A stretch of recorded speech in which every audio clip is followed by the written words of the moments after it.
എന്താ ഇവിടെ ഇങ്ങനെ ഇരിക്കുന്നേ? പള്ളി വരെ പോയതാ, കുറച്ച് കണക്ക് നോക്കാനുണ്ടായിരുന്നു. അപ്പൊ ആ കൂടെ രാവിലത്തെ അടപ്പ് ആകുമല്ലോ എന്ന് വിചാരിച്ച്. നടന്ന് ക്ഷീണിച്ചോ? ക്ഷീണിച്ചിട്ടൊന്നുമില്ല. എന്നാ ഞാൻ പോട്ടെ. അതേ ഈ പിന്നെ അപ്പത്തെ കൂടെ കയറിക്കോട്ടെ. നടക്കാൻ ഇറങ്ങിയാളോ?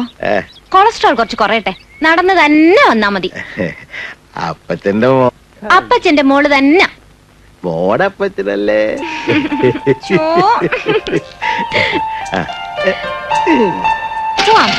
കിട്ടോ?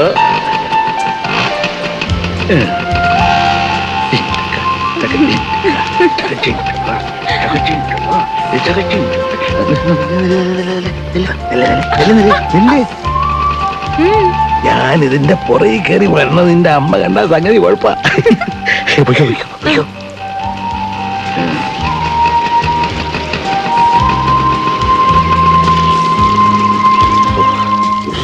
ഒരു ചൂടപ്പോ.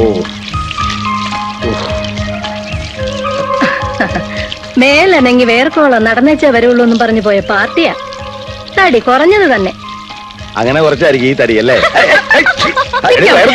പനി വരുന്നു. കളിയാക്കല്ലേ കുറച്ച് കൂടുന്നു.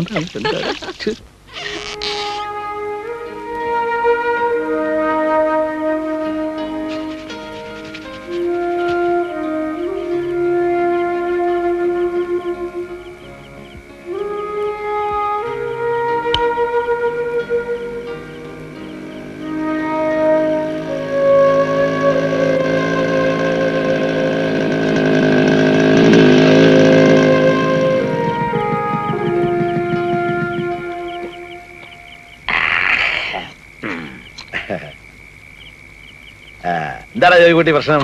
എന്ത് പ്രശ്നം? ആ വാടകക്കാരനെ ഒഴിപ്പിക്കുന്ന പ്രശ്നേ. പള്ളി വക സ്ഥലവാ, പണ്ടാര മുതല കിടന്ന് നിറങ്ങണ്ട എന്ന ആളെ വിട്ട് പറഞ്ഞു. പള്ളിവാതക്കലേക്കറിയാച്ചാൻ എന്റെ കൊച്ചപ്പനാണെങ്കിൽ ആ കൊച്ചപ്പൻ ഈ ഇടവക കൈക്കാരനാണെങ്കിൽ സൂചിപ്പിക്കുന്ന എന്തിനാന്ന് മനസ്സിലായി. കാര്യം പറ. കുടിശ്ശിക തീർത്ത് സ്ഥലം ഒഴിഞ്ഞിട്ടില്ലേല് തടി കേടാവെന്ന് പറഞ്ഞിട്ടുണ്ട് ഞാൻ. നീ വല്ല കയ്യേറ്റത്തിനും പോയോടാ? തൽക്കാലം പോയില്ല, പക്ഷേ സംഭവം നടന്നേക്കുന്നൊരു തോന്നലുണ്ടാക്കി വെച്ചിട്ടുണ്ട്. എന്നാ പിടിച്ചേ, ഇതങ്ങോട്ട് കഴിക്കാൻ. അയ്യേ, ഞാൻ കഴിക്കത്തില്ല. കൊച്ചപ്പ എന്താ ഇത്? വേണമെങ്കിൽ വാങ്ങിച്ചു കുടിക്കണാവേ. ഒരുപാട് കൈക്കൂലി വാങ്ങിക്കുന്ന പോലീസുകാരൻ്റെ സ്വഭാവം കാണിക്കാതെ.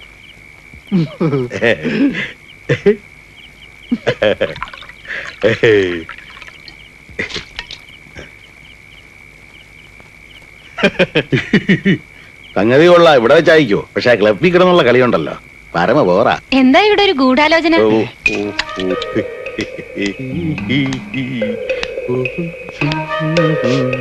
എന്താ ഇവിടെ ഒരു സ്മെല്ല്? സ്മെല്ലോ? എന്നാണ് അതാ ഞാനും ആലോചിക്കുന്നത്. കൊറേ നേരമായി. ഇനി ഈ പൂവിന്റെ ചെടിയുടെയോ മറ്റോ ആണോ? അതിന്റെ വല്ലതും ആയിരിക്കും. അത് വെള്ളമാടി, ഭയങ്കര ദാഹം. ഇതാ ഇവിടെ പരിപാടിയില്ലേ? അതും കുപ്പിയോടെ. ഞാൻ അപ്പഴേ ഇവനോട് പറഞ്ഞാണ്. അയ്യോ കേക്കണ്ടേ, കൊച്ചപ്പൻ എന്ന് പറയുമ്പോ ഇവന്റെ തന്തയുടെ സ്ഥാനമല്ല എനിക്ക്. ആ എന്റെ മുമ്പിൽ കുപ്പിയായിട്ട് വന്ന് കഴിക്കണമെങ്കിൽ ഇവൻ ആരാ? അയ്യോ കൊച്ചപ്പ, അത് പിന്നെ ഞാൻ ശരിയല്ലടാ ഇതൊന്നും. 100 തവണ ഞാൻ പറഞ്ഞ എന്നിട്ടും ചോദിച്ചും കേട്ടില്ല അല്ലേ? ഇല്ലെന്ന്. എങ്കിലേ ഈ പണി ഇവിടെ പറ്റില്ല. പിടിച്ചേ പിടിച്ചേ. ജുബയുടെ പോക്കറ്റിൽ സ്ഥലമില്ലേ? വെച്ചോ, എന്നിട്ട് വേഗം സ്ഥലം വിട്ടെ. എന്നാ പിന്നെ ഞാൻ പോവാൻ മറ്റോ ചെയ്യാം അല്ലേ കൊച്ചപ്പ? വൈകി പോകുമ്പോ ആ കുപ്പിയൊക്കെ ആയിട്ട് പോകാടാ. വല്ലതും വെച്ചിട്ട് പോവോ? കുപ്പി പൊട്ടി വല്ലതും കൊണ്ടു കയറി എന്റെ മോളെ ഒരു അപകടം ഉണ്ടാകാൻ എന്നാ സമയം വേണം? നീ എന്തു അറിയ എന്നെ ഒരുമാതിരി ഈ കള്ളം വരെ നോക്കുന്നല്ലോ. അതോ, അപ്പച്ചനാകെ കഴിക്കാവുന്നത് ഒരു പെഗ്. അതകത്ത് ചെന്നിട്ടുണ്ടെന്ന് കുപ്പിയുടെ അളവ് കണ്ടപ്പോ മനസ്സിലായി. എന്നിട്ട് ജോയിച്ചനത് ഇവിടെ വെച്ചിട്ട് പോണം, അപ്പച്ചൻ അതെടുത്ത് കട്ടുകുടിക്കണം.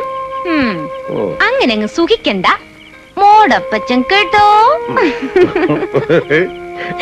അതെ, ഇന്നെന്താ ആരും പ്രാർത്ഥിക്കാൻ വരുന്നില്ലേ? ഇപ്പൊ വരാം.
മഞ്ഞനിക്കര തീർത്ഥയാത്രയ്ക്ക് ഇക്കൊല്ലം നമ്മുടെ ഇടവകയിന്ന് 51 പേരെങ്കിലും വരണമെന്നാ അച്ഛൻ പറയുന്നത്.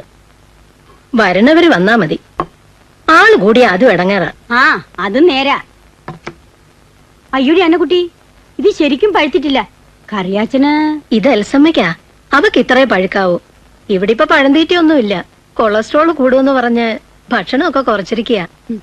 ഞാൻ ഇറങ്ങട്ടെ, 100 കൂട്ടം പണി കിടക്കുന്നു. വല്ലതും കഴിച്ചേച്ച്. ആഹാ, അപ്പൊ പിന്നെ അവിടെ ഉണ്ടാക്കിയത് ആര് കഴിക്കാനാ? പള്ളിന്ന് വരുമ്പോ ഉള്ള പതിവ് മുടക്കണ്ടെന്ന് കരുതിയല്ലേ ഈ ഒരു കാപ്പി തന്നെ. അന്നക്കുട്ടി, മത്തായി കുഞ്ഞ് ഇന്നലെ വന്നപ്പോഴും ചോദിച്ചു ആ പുതിയ കാവുകാരുടെ ബന്ധുതയുടെ കാര്യം. എന്റെ ചേട്ടത്തി, അവള് കൊച്ചല്ലേ, പഠിപ്പ് ആദ്യം കഴിയട്ടെ. എന്നിട്ട് മതി. ചേട്ടത്തിയേ, ഇവിടെ പഠിക്കാൻ പിടിക്കുക. എത്ര പഠിക്കണോ അത്രയും പഠിപ്പിക്കുക അപ്പച്ചന്റെ മോളെ. പഠിച്ചു മിടുക്കിയായി കളക്ടറോ മജിസ്ട്രേറ്റോ ഇനി അതിനും അപ്പുറം പ്രധാനമന്ത്രിയോ അല്ല. പ്രധാനമന്ത്രി ഞാൻ പഠിപ്പിന്റെ ആവശ്യമുണ്ട്. ആ ഏതുവരെയാണോ അതുവരെ. എന്നിട്ട് അങ്ങനെയുള്ളൊരു പെണ്ണിനെ കേട്ടാൻ ആവതുള്ളൊരു ചെറുക്കൻ വരട്ടെ, അപ്പൊ നമുക്ക് ആലോചിക്കാം കല്യാണം. ഇങ്ങനെയല്ലേ മോളെ? പറഞ്ഞു കൊടുക്ക എന്റെ അപ്പച്ച, രണ്ടിനും വിവരം ഉണ്ടാകട്ടെ. ഓ, അധികം നകളിക്കണ്ട. ഒരപ്പച്ചന്റെ മോള്. ഞാൻ ഇറങ്ങട്ടെ. ചേട്ടത്തി കാപ്പ് കുടിച്ചോ? പിന്നല്ലാണ്ട് ഞാൻ വിടുവോ? പറയണത് കേട്ടാ തോന്നുന്നു ഓരോന്ന് ഓർമ്മിപ്പിച്ചിട്ടാ ഞാൻ ചെയ്യണേന്ന്. ഈ കാലത്തെ വഴക്കുണ്ടാക്കില്ല, എനിക്ക് വയറ് കത്തുന്നു. വല്ലതും വിളമ്പി വെക്കടി.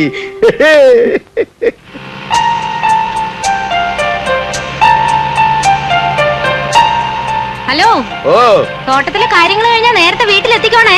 റബ്ബർ ബോർഡും ബ്ലോക്ക് ഓഫീസും കർഷക സംഘവും ഇടവക ഭരണവും എല്ലാം കഴിഞ്ഞിട്ടാവാൻ നിക്കരുത്. ഉത്തരവേ.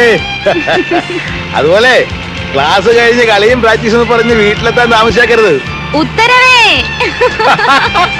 വെക്കോ വെക്കോ, കേറി വെക്കോ. സൂക്ഷിച്ചു പോണേ.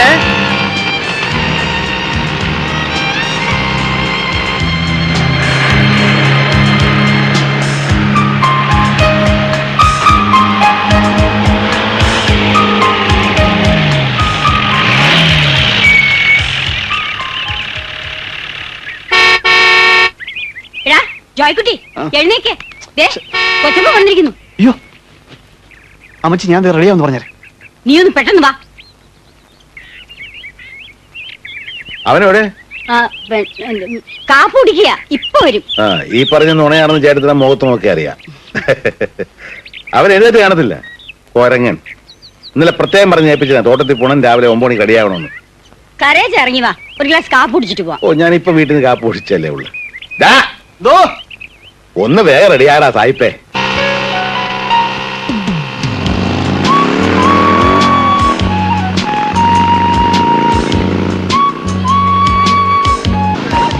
Good morning. Good morning father. Good morning. Good morning father. Good morning. Morning. Good morning father. Morning. Isho മിശിഹായെ സ്തുതിയായിരിക്കട്ടെ. അവിടെ ഇപ്പൊ പറഞ്ഞ പള്ളി പറഞ്ഞാ മതി കേട്ടോ. അടി.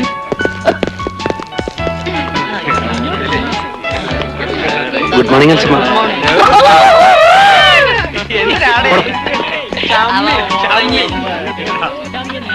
Good morning.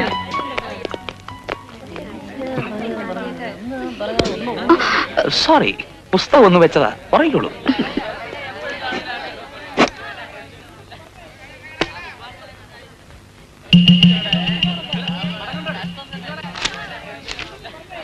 ഫാദർ പുത്തന്തറ. യെസ്. എന്റെ പേര് ജോൺസൺ. അതായിക്കോട്ടെ, താൻ ആരാണ്, എന്തിനാണ് വന്നത്, ഇതൊക്കെ അറിഞ്ഞിട്ട് വേണം താൻ എന്റെ മുമ്പ് ഇരിക്കണോ വേണ്ടോ ഞാൻ തീരുമാനിക്കാൻ. അതിനുമ്പ് താൻ കസേര വലിച്ചിട്ട് കയറിയിരുന്നത്. സോറി, ഞാൻ പെരുമാടൻ ഐസക്കച്ചൻ പറഞ്ഞിട്ട് വന്നതാ. ഇരിക്കും. ഐസക്കച്ചനോ? അച്ഛൻ സുഖം തന്നെയല്ലേ? അതെ. പിന്നെ ഇവിടെ ബാസ്കറ്റ്ബോൾ ടീമിന് ഒരു കോച്ചിനെ വേണമെന്ന് ആവശ്യപ്പെട്ടിരുന്നില്ലേ? ആവശ്യപ്പെട്ടിരുന്നോന്ന്. ഇന്ന് വരും നാളെ വരും എന്നും പറഞ്ഞ് നോക്കിയിരിക്കല്ലായിരുന്നോ? ഐസക്കച്ചനോട് പറഞ്ഞ് എങ്ങനെ ഒരു കോച്ചിനെ കണ്ടുപിടിക്കാമെന്ന് സ്റ്റാഫ് കൗൺസിൽ ഞാൻ ഏറ്റുപോയതാ. ഇപ്പോഴത്തെ പ്രിൻസിപ്പൽ അച്ഛൻ ഒരു നല്ല കക്ഷിയാ. സ്പോർട്സിന്റെ കാര്യത്തിൽ നമ്മുടെ കോളേജ് ഒട്ടും പുറകെ പോരുന്ന വലിയ വാശിയുള്ള ആളാ. കംപ്ലീറ്റ് എനിക്ക് വിട്ടുതരിക. പിന്നെ ഫിസിക്കൽ ഡയറക്ടർ ഈനാശുവിനെയും കൂട്ടി നമുക്ക് ഇപ്പൊ തന്നെ പ്രിൻസിപ്പൽ കണ്ടുകളാ. കുഴപ്പമൊന്നുമില്ല, ഉറക്കമാ. ഇവിടുത്തെ ഫിസിക്കൽ എഡ്യൂക്കേഷൻ ഡിപ്പാർട്ട്മെന്റ് ഇൻചാർജ് എന്ന നിലയിൽ എന്റെ സുചിന്തിതമായ അഭിപ്രായം ഞാൻ പറയാം. നമ്മുടെ ബാസ്കറ്റ്ബോൾ ടീമിലെ കുട്ടികൾ വാസനയുള്ളവരാണ്. ദൈവാനുഗ്രഹം കൊണ്ട് അസലായിട്ട് കളിക്കുകയും ചെയ്യും. എല്ലാ കളിയിലും തോക്കുകയും ചെയ്യും. അത് കളിയുടെ കുഴപ്പം കൊണ്ടൊന്നല്ല. അല്ലല്ല, ഈ കാലാവസ്ഥയുടെ കുഴപ്പം കൊണ്ടാ. ഒന്നും മിണ്ടാതിരിയല്ലേ ഈനാജ് മാഷേ. എന്റെ ബലമായിട്ടുള്ള സംശയം ദൃഷ്ടിദോഷാണ് കാരണം എന്നാ. ദൃഷ്ടിദോഷോ? ആ, ഈ കണ്ണ് കിട്ടുക എന്നൊക്കെ പറയില്ലേ, അത് തന്നെ. നോൺസെൻസ്. സ്പോർട്സ് രംഗത്ത് ഒരുപാട് നേട്ടങ്ങളുടെ പാരമ്പര്യം ഈ കോളേജിനുണ്ടായിരുന്നു, എക്സ്പെഷ്യലി ഇൻ ബാസ്കറ്റ്ബോൾ. പക്ഷേ നമ്മള് ഇന്ന് വളരെ പുറകിലാണ്. എന്റെ ജോൺസാ, നമുക്കിതെല്ലാം ഒന്ന് ഉടച്ചു വാർത്ത് മിന്നിപ്പിച്ചെടുക്കണമല്ലോ. ആദ്യം നമുക്ക് അവരുടെ കളിയൊന്ന് കാണാം. എന്നാലല്ലേ എന്ത് ജഡ്ജ്മെന്റും പറ്റൂ. അതിനിപ്പോ എന്താ പ്രയാസം? സെന്റ് സേവിയേഴ്സ് ആയിട്ടുള്ള മാച്ച് ഉണ്ടല്ലോ ഇന്ന്, അവിടെ കാണാലോ കളി.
കണ്ടിടത്തോളം എനിക്ക് തോന്നിയത് പറയാം. ആരും ഒഫൻഡഡ് ആവരുത്. ബേസിക്സ് പോലും അറിഞ്ഞുകൂടാന്നേ കളി കണ്ടാ തോന്നുന്നു. സ്റ്റാമിന ഇല്ല. അവരവർക്ക് പോയിന്റ് നേടി ഷൈൻ ചെയ്യണമെന്നല്ലാതെ ടീമിന്റെ മൊത്തത്തിലുള്ള നേട്ടത്തിൽ ആരും കൺസേൺഡ് അല്ല. കോർഡിനേഷൻ, ടീം സ്പിരിറ്റ് തൊട്ടു തെറിച്ചിട്ടില്ല ഒന്നും. നമുക്ക് ഈ കുട്ടികളുടെ കാര്യത്തിൽ എന്താ ചെയ്യാൻ പറ്റുക? എന്താ ചെയ്യാൻ പറ്റാന്ന് ചോദിച്ചാ, കളി പഠിക്കണം, കളിച്ച് ജയിക്കണം എന്നൊരു സ്പിരിറ്റോടു കൂടി ഇവര് സഹകരിക്കാൻ തയ്യാറാവുന്നെങ്കിൽ എന്നാലാവുന്ന ഞാൻ ചെയ്യാം. യെസ്. വാ. നമുക്ക് കളി അറിഞ്ഞൂടാ, ടീം സ്പിരിറ്റ് ഇല്ല, പുതിയ കോച്ചിന്റെ കണ്ടുപിടുത്തം. നാളെ മുതൽ നമ്മളെ കളി പഠിപ്പിക്കാമെന്ന്. എന്താ? പഠിച്ചോളയാ. See you.